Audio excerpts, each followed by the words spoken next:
Matt Willoughby walks us through a peanut field on his family's farm. Among the shells left from last season's crop, you'll find traces of a major threat. They went down each and every row straight as can be, and they just rooted up the whole row. Trenches caused by wild hogs. Being able to come to this field, if it was nice and level, and just plant it and be gone with one trip would be very beneficial, but now that they've rooted it up, well, we would have to disc it once, maybe twice, and then level it, and all that just takes time, labor, fuel. It's a problem that also caught the attention of the South Carolina Department of Natural Resources. DNR officers Jim Lee and Jamie Dozier work at the Yawkey Wildlife Center on South Island, a small barrier island off the coast of Georgetown County. Right nearby is North Island, a nesting area for sea turtles and home to some of the state's 150,000 feral hogs. One of the major issues we've had recently is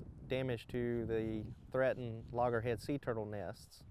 They dig up the nests and they'll destroy all the eggs. Feral hogs cost the Palmetto State an estimated $45 million in damages each year. But they aren't just a problem in South Carolina.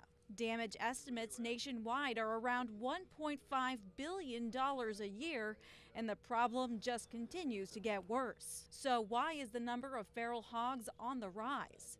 Dozier says while the exact root of the increase is unknown, they do have some ideas. Early on, it was quite possible it was due to movement by people.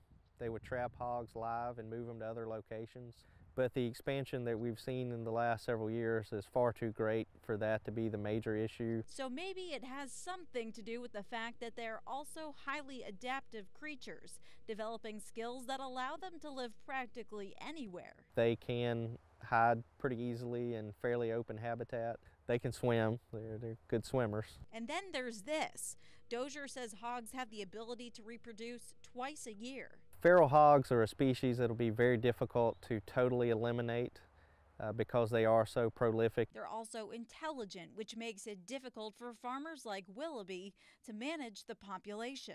The bait would be in the center, and the idea is for the hogs to get around the bait and trip the string there, and then the door would slide down. Lee says trapping hogs like this only goes so far in reducing the population. So the USDA's Wildlife Services takes drastic measures by shooting them from helicopters. But they found that it's really cost effective and effective at reducing large numbers in a short time period. But Dozier and Lee say so far, the wild hog population shows no sign of slowing down.